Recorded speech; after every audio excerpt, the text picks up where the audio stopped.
Bonjour, shalom, je suis serviteur de Dieu, Alan Rich. Dans cette vidéo, je vais répondre à une question qu'on m'a souvent posée. Quelle est la meilleure traduction française de la Bible ou quelle est la meilleure version de la Bible?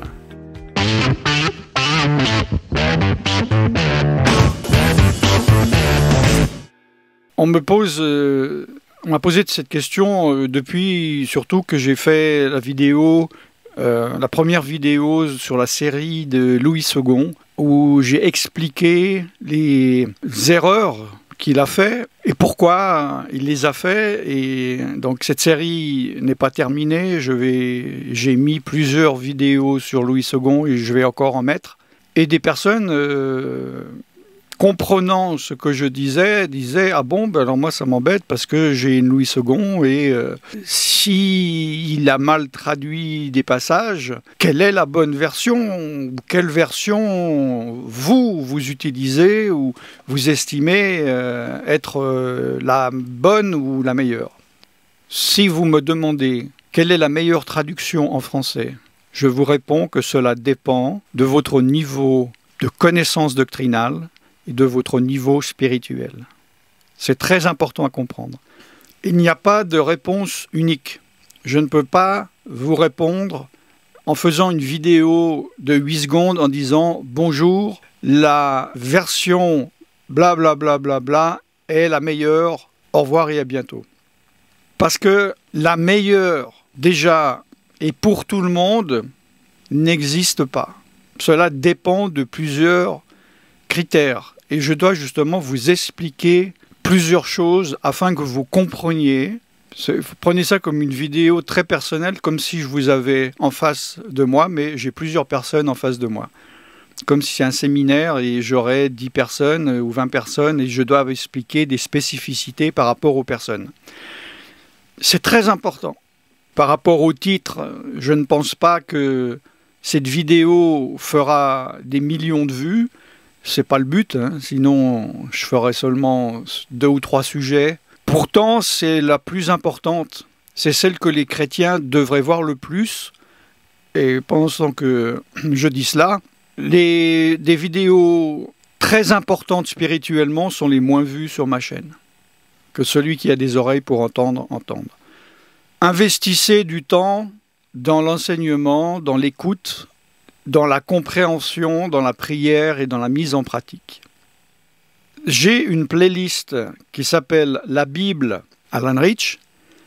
Je mets le lien sur ma chaîne YouTube Preacher Alan Rich parce que depuis quelques mois sur YouTube, il est difficile de trouver certaines vidéos et même quand moi je suis connecté sur mon propre compte de YouTube et sur mon propre ordinateur, je tape dans la barre des recherches certaines de mes vidéos, donc je sais qu'elles existent et je connais le titre exact, elles n'apparaissent pas. Donc, si jamais vous pouvez chercher sur YouTube la Bible Alan Rich, et si vous voyez la playlist, vous la voyez.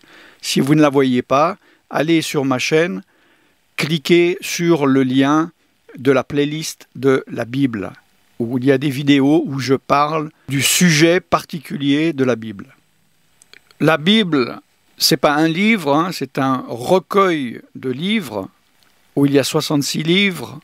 Il y a une première partie appelée baptisée par les catholiques Ancien Testament et deuxième partie Nouveau Testament. Première partie, deuxième partie. La première partie, c'est la Bible du peuple juif, appelée la Tanakh, composée de la Torah, les 5 premiers livres de la Bible, et de livres prophétiques et poétiques. Le Nouveau Testament, il y a les évangiles, les 4 évangiles, il y a le livre des Actes, le début de l'Église, il y a des épîtres d'enseignement et un livre prophétique, le dernier, le livre de l'Apocalypse. Vous pouvez voir tous ces renseignements sur la playlist de la Bible où j'ai fait 2 vidéos qui parlent de cela pour les débutants. Le Premier Testament, l'Ancien Testament est écrit en hébreu et le Nouveau Testament en grec. Pendant longtemps, L'Ancien Testament était écrit uniquement en hébreu ancien, ensuite il a été écrit en hébreu moderne, il a été traduit en grec quelques années avant Yeshua, avant Jésus, et cela a pris du temps pour qu'il soit traduit également dans d'autres langues. Le Nouveau Testament en grec a été traduit en latin, il a été mis aux oubliettes pendant plusieurs siècles par le catholicisme, et c'est lors de l'invention de l'imprimerie industrielle, si vous voulez, que les choses ont commencé à démarrer et qu'il y a eu des traductions diverses et variées. Bon, j'explique tout ça dans l'autre vidéo. Pourquoi je vous explique tout ça? Vous allez comprendre. Il faut absolument comprendre que la Bible, étant traduite en à peu près quand même 2000 langues et dialectes, n'a pas été écrite dans votre langue, le français. Surtout, ça vous concerne encore plus si vous parlez que le français ou le français, puis certaines autres langues, mais mal que vous ne maîtrisez pas. D'accord? Si vous parlez le français. Ça n'a pas été écrit en français. Ça n'a pas été écrit par des personnes qui ont votre culture, la culture française, la culture du XXIe siècle. Cela a été écrit par des personnes juives, pour le Nouveau Testament, du 1er siècle. D'accord? Et écrit en grec, c'est-à-dire quand on traduit d'une langue à une autre, on ne peut pas traduire mot à mot. Parce que il y a des mots dans une langue qui n'existent pas dans un autre. Il y a une grammaire qui est différente, une syntaxe qui est différente. Et donc, on ne peut pas faire du mot à mot. Ça serait vraiment quelque chose d'incompréhensible. Donc, une traduction de n'importe quelle langue, d'un texte d'une langue à une autre, la parfaite n'existe pas. La perfection n'existe pas. Ce n'est pas possible, techniquement. Il y a forcément une altération qui n'est pas forcément grave ou importante. Si dans une langue, en hébreu, il va être écrit Moïse est monté sur la montagne, vous lisez ça, et que, bon, en grec, il n'y a pas, par exemple, le verbe être, et il est dit, au lieu de dire Moïse est monté, on va dire Moïse monté montagne ou sur montagne, c'est pas parce qu'il y a le verbe être que c'est une mauvaise traduction. L'important, c'est de comprendre le texte, ce que cela veut dire. Et en hébreu, la pensée dit Moïse ou Moshe, Moïse est monté sur la montagne. Et quand vous lisez en français ah, Moïse est monté sur la montagne, vous comprenez quoi? Que Moïse est monté sur la montagne, et c'est ce que vous deviez comprendre. Maintenant que vous appreniez que le mot est, E-S-T, le verbe être, n'est pas dans le texte, c'est pas grave. Parce que s'il n'y était pas, vous n'aurez pas compris, ou compris, mais ça aurait créé plus le trouble. Vous aurez lu Moïse monte montagne. Vous avez dit, mais c'est quoi? C'est pas du bon français, je ne comprends pas. Donc ça, ce n'est pas un problème. Le problème, c'est que ça, c'est un fait. Moïse qui monte sur la montagne, c'est pas grave. Quoique, bon. Mais lorsqu'on parle, il y a des mots, des versets, des phrases doctrinales, des phrases spirituelles, très, très, très, très importantes. Une pensée derrière le texte, symbolique. La pensée de l'esprit, lorsqu'on peut lire un texte où l'on peut donner plusieurs interprétations. Et lorsqu'un traducteur, pour diverses raisons, ne traduit pas ce qu'il y a derrière, dans la pensée de l'écrivain ou dans l'inspiration de l'Esprit de Dieu, c'est très grave qu'il le traduise mal volontairement ou pas. Peut-être il est charnel, il n'est pas assez spirituel, il n'a pas compris, il traduit plus par des soucis de linguistique, de bien s'exprimer, etc., etc., au détriment de ce que l'Esprit a voulu dire, l'Esprit de Dieu. Mais ça, c'est le même problème si vous lisiez, si vous appreniez l'hébreu et le grec et que vous lisiez dans les textes originaux. Je dois vous donner un témoignage pour que vous compreniez très bien. Quand je me suis converti en 1977, en 1977, je n'étais pas d'une famille chrétienne, j'étais d'une famille de sorcellerie et de occulte. Je ne connaissais pratiquement rien de la Bible. Voilà, ma famille haïssait les dogmes, la doctrine catholique. Bon, les protestants, ils ne connaissaient pas. Bon. Et quand je me suis converti, vous pouvez voir mon témoignage en cliquant sur le lien de mon témoignage sur ma vidéo sur YouTube, on m'a donné une Bible. J'ai découvert tout d'un coup, par exemple, la première chose, après, la semaine d'après, je suis retourné à La Réunion, j'ai découvert qu'il était en Israël, qu'il était juif. Et ma première question, j'ai dit, mais qu'est-ce qu'il faisait en Israël? Jésus est juif? C'est nouveau, ça. Moi, j'ai cru que c'était, dans mon image collective, un blond, un romain, viking efféminé, comme je l'ai déjà dit plusieurs fois, qui parlait latin, assis sur un trône en or au Vatican. Qu'est-ce qu'il fait à dormir dans des grottes en Israël? C'était un choc. Et en plus, on me dit que ce texte est une traduction. C'est-à-dire, moi, je n'avais même pas pensé. J'aurais pensé que je n'avais pas réfléchi. Pour moi, je lisais en français. Et là, j'ai appris.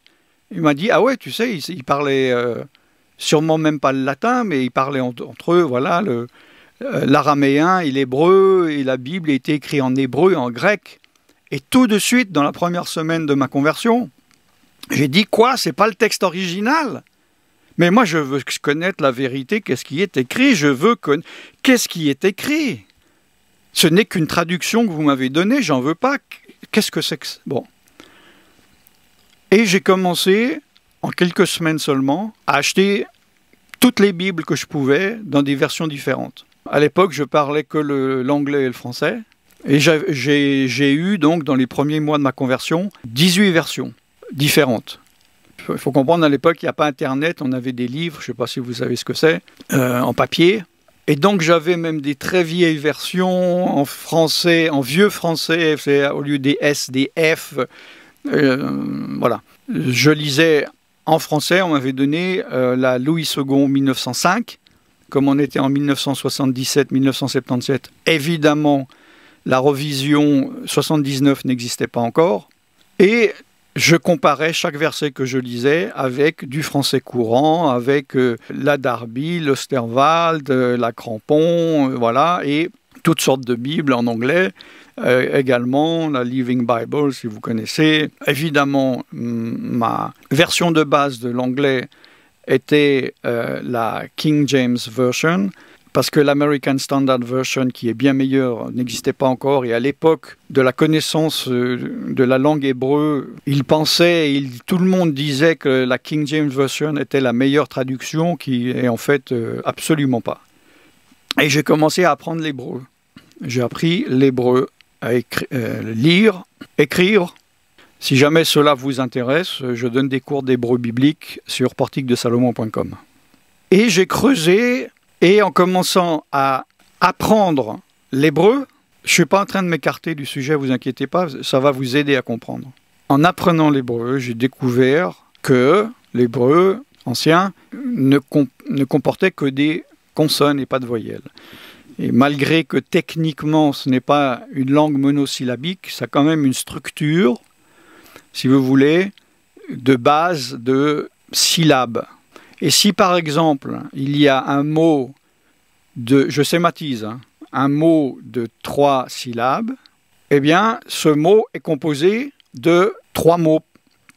Parce que chaque syllabe veut dire un mot, pas dans tous les cas, mais que je dis, je simplifie. Et moi, je pensais, en apprenant l'hébreu, que j'allais, comme quand on creuse et on arrive à la racine, pinpoint, je ne sais pas comment on dit en français, vraiment aller au cœur et comprendre.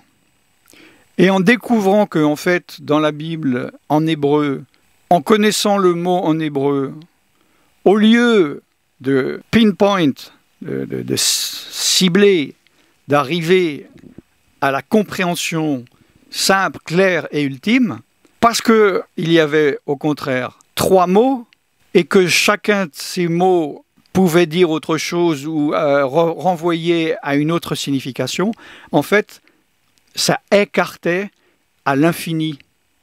Et j'ai compris immédiatement qu'en fait, la Bible, il n'y a pas de finalité de compréhension. Il n'y a pas qu'une seule interprétation. Et il faut avoir l'Esprit de Dieu pour comprendre la pensée de ce qui est écrit. D'autre part, le même verset peut vouloir dire différentes choses, symboliquement, spirituellement, en fonction de la manière dont on l'étudie. Il n'y a pas qu'une seule interprétation. C'est pour cela, par exemple, que là, donc, ça fait 43 ans, je crois, que je suis converti. Il y a des versets que j'ai lus des centaines ou j'ai entendu des milliers de fois, et tout d'un coup, je l'entends, je le vois comme si... Mais je ne l'ai jamais vu. C'est comme si vous mangez du riz tous les jours, du pain tous les jours. Je pourrais vous dire, mais comment vous faites pour manger du pain tous les jours ? Et le même pain, vous n'en avez pas marre ? Non, il se renouvelle tous les matins. Ça a le même goût, mais c'est comme si c'est la première fois que vous le mangez. Et ça nourrit d'une manière nouvelle. La Bible, c'est pareil. Elle se renouvelle parce qu'elle est vivante. S'il y a l'esprit derrière, sinon c'est lettre morte. La lettre tue, mais l'esprit vivifie. On ne peut pas comprendre charnellement la Bible, la parole de Dieu. Il faut l'esprit de Dieu. Une chose également importante, mais vous devez être prudent, mais que vous devez utiliser, ce sont des livres de commentaires. C'est-à-dire, il y a des dizaines et des dizaines de personnes qui ont fait verset après verset des livres de commentaires. Qu'est-ce que cela veut dire ? Ils vont donner des autres références, interpréter ce verset.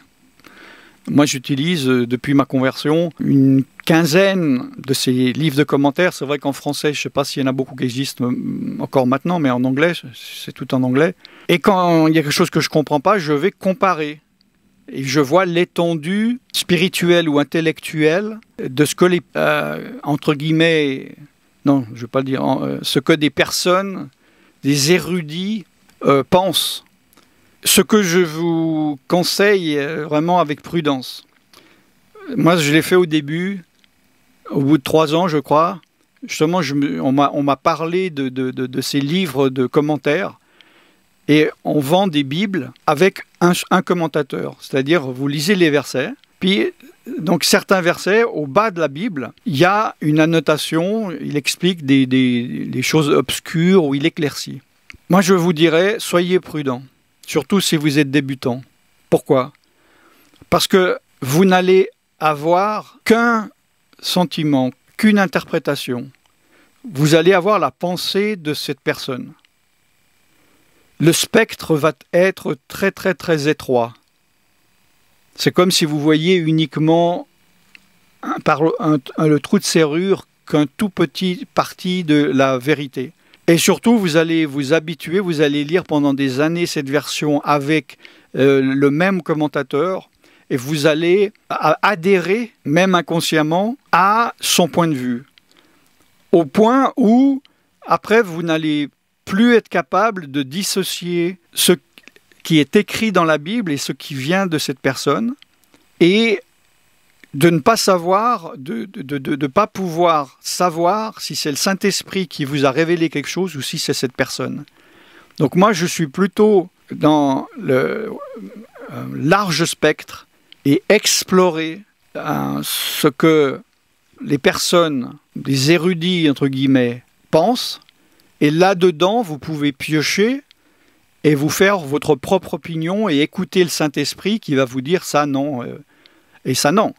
Il y a certains commentateurs, moi je suis complètement contre. Vraiment, mais ils ont un point de vue uniquement par rapport à leur dénomination, mais je continue à comparer chaque jour, parce qu'il y a certains aspects, c'est intéressant, ça apprend, où ils peuvent avoir raison, personne n'a tort à 100%, personne n'a raison à 100%. Donc ça, c'est une chose qu'il faut que vous pensiez, que vous réfléchissiez. J'en parle dans les vidéos pour débutants sur ma playlist de la Bible. Tout ça pour vous dire que si vous êtes francophone, que vous ne parlez que le français, ou que ce soit la seule langue que vous maîtrisiez vraiment, et que vous me posez la question, quelle est la meilleure version de la Bible, la meilleure traduction pour moi? Moi je vous dis, cela dépend de votre niveau de connaissance doctrinale et de votre niveau spirituel. C'est-à-dire que une version qui peut être bonne pour vous maintenant pendant 3 ans ne sera plus bonne dans 3 ans. D'accord? En fait, il n'y a aucune traduction qui soit mauvaise. Moi, je vous conseille, même au début, je ne sais pas, on vous a donné une Bible, vous la trouvez compliquée, ben, trouvez-en une plus simple, même en français courant, c'est très bien. Vous voulez découvrir une première fois les évangiles, la vie de Jésus, vous ne connaissez pas, ou les doctrines, mais lisez en français courant. Il n'y a aucun problème. L'idéal, c'est de comparer pour moi. Achetez plusieurs Bibles et comparez. Maintenant, si vous voulez vraiment savoir, en vous disant, mais tiens, lui il dit ci, lui il dit ça, c'est différent, mais qu'est-ce qui est écrit? Il faut apprendre les langues, hébreu ou grec, mais maintenant il existe des outils, d'ailleurs à mon époque il existait déjà des outils, comme les Strong Numbers, où il y a tous les mots de la Bible en hébreu, écrits en hébreu, et c'est un dictionnaire qui donne la signification du mot. Mais cela ne va pas forcément, cela va vous aider, mais cela ne va pas vous dire quelle est la pensée de Dieu derrière. Mais c'est le seul moyen de pouvoir creuser. Donc moi, je vous encourage déjà à comparer, si vous n'avez pas les capacités pour aller dans l'hébreu ou le grec, achetez différentes Bibles en français, comparez, mais surtout, le meilleur et le seul traducteur, c'est le Saint-Esprit. Le meilleur enseignant, c'est le Saint-Esprit. Il dit, vous n'avez pas besoin qu'on vous enseigne, c'est l'onction qui est en vous qui vous enseigne. L'onction qui est en vous, c'est le Saint-Esprit. Vous m'entendez parler, peut-être vous écoutez après ou avant, vous allez écouter un autre prédicateur qui vous dit le contraire de ce que je vous dis. Qui dit la vérité, qui dit le mensonge? Allez devant le professeur ultime, Dieu, et demandez-lui qui est animé du Saint-Esprit, qui dit la vérité. Il faut procéder, et Dieu veut aussi que vous cherchiez, que vous tâtonniez. C'est ça l'apprentissage de la connaissance doctrinale intellectuelle et de l'accroissement également spirituel. Je vous rappelle que la majorité de mes vidéos, 4000 vidéos, ne se trouvent pas en public sur YouTube ou sur des sites, uniquement sur 2 TV, tvjesuschrist.com et tvyeshua.com. Si vous vous dites, tiens, j'aime bien ce enseignant ou ce prédicateur, j'aimerais entendre plus, allez sur tvyeshua.com et sur tvjesuschrist.com. Je suis serviteur de Dieu Alan Rich et je vous bénis dans le nom tout-puissant de Yeshua Jésus-Christ. Shalom.